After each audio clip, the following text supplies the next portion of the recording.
বাবুর্চির থেকে শিখে নেওয়া মুরগির রোস্ট প্রথমবারেই যে এত ভালো হবে এটা আমি আশাই করিনি। আমি এখানে ৭০০ গ্রামের মতো একটা মুরগি নিয়েছি। বেশি বড় মুরগি রোস্টের জন্য ভালো হয় না, শক্ত হয়। আমি ছোট ধরনের একটা মুরগি নিয়েছি এবং ৪ ভাগ করে কেটে নিয়ে এটা ভালোভাবে ধুয়ে নিয়েছি। প্রায় ৫ থেকে ৬ বার। ভিডিওতে মনে হচ্ছে ২ বার ধুয়েছি, কিন্তু আরও বেশি ধুয়েছি।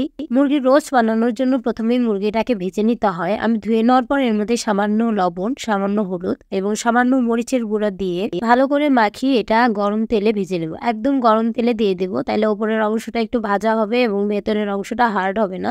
আমি যদি মিডিয়াম আঁচে ভাজতে থাকি, ভেতরের অংশটা আস্তে আস্তে হার্ড হয়ে যাবে। আপনারা এখানে যেকোনো তেল নিতে পারেন, আমি সয়াবিন তেল নিয়েছি। এখানে মুরগির রোস্ট বানানোর জন্য প্রথমে আমি বেরেস্তা করে নেব। বেরেস্তা একেকজন একেকভাবে করে, আমি খুব সাধারণভাবেই করি। লাল লাল হলে পেঁয়াজটা তুলে নেব। পেঁয়াজ তুলে নিব একটা টিস্যুর ওপর, যাতে অতিরিক্ত তেলটা সোক করে নেয়। এরপরে আমি এই একই তেলে মুরগিটা ভেজে নেব। যেহেতু তেলটা হাইট হয়ে গেছে, আমি এর মধ্যে মুরগিটা দিয়ে দিলাম।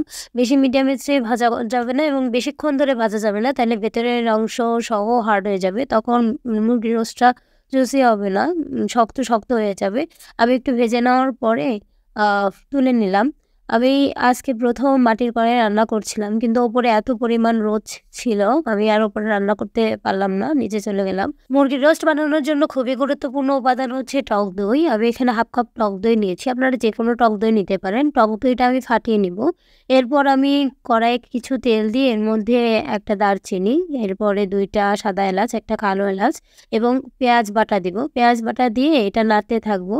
এরপরে নাড়তে নাড়তে এর মধ্যে দেবো মরিচের গুঁড়া। এটা ঝাল অনুযায়ী যে যেরকম খায় আর কি। আমরা ঝাল একটু বেশি খাই, একটু বেশি পরিমাণে দিয়েছি।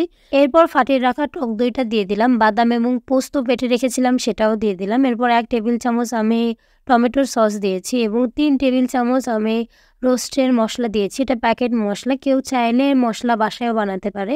এরপর স্বাদ মতো লবণ দিয়ে আস্তে আস্তে নাড়তে থাকলাম। মশলাটা ততক্ষণ নাড়তে থাকবো যতক্ষণ না পর্যন্ত ঘন হয়ে আসে। ঘন হয়ে আসলে আমি মুরগির রোস্টটা দিয়ে দিলাম।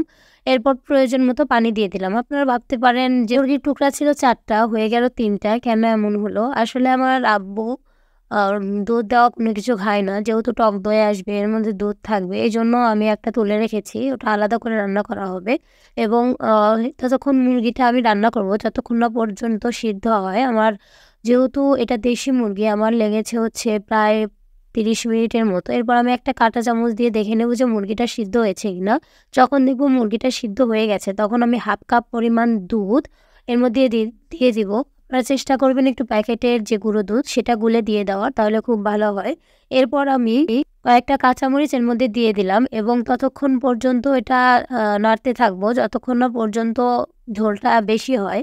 ঝোলটা বেশি হলে আমি 1 টেবিল চামচ গোলাপ জল এবং 1 টেবিল চামচ কেওড়ার জল দিয়েছি এবং বেরেস্তা করে নিয়েছিলাম, সেটা দিয়ে দিলাম। এরপর আমি আবার এটা ঢাকনা দিয়ে রেখে দেব কিছুক্ষণের জন্য, ঝোলটা একদম ঘন হয়ে যাওয়া পর্যন্ত রেখে দেব এবং মাঝে মাঝে তুলে নেড়ে দিব যাতে এটা পুড়ে না যায়। আমি বারবার তুলে নেড়ে দিচ্ছিলাম যাতে পুড়ে না যায়। আমার মুরগির রোস্টটা প্রায় হয়ে এসেছে। সুন্দর একটা গন্ধ বের হবে। এই গন্ধ বের হওয়া পর্যন্ত আপনাকে অপেক্ষা করতে হবে। হলে আপনি নিজেই বুঝতে পারবেন যে হয়ে গেছে। ঝোলটা কত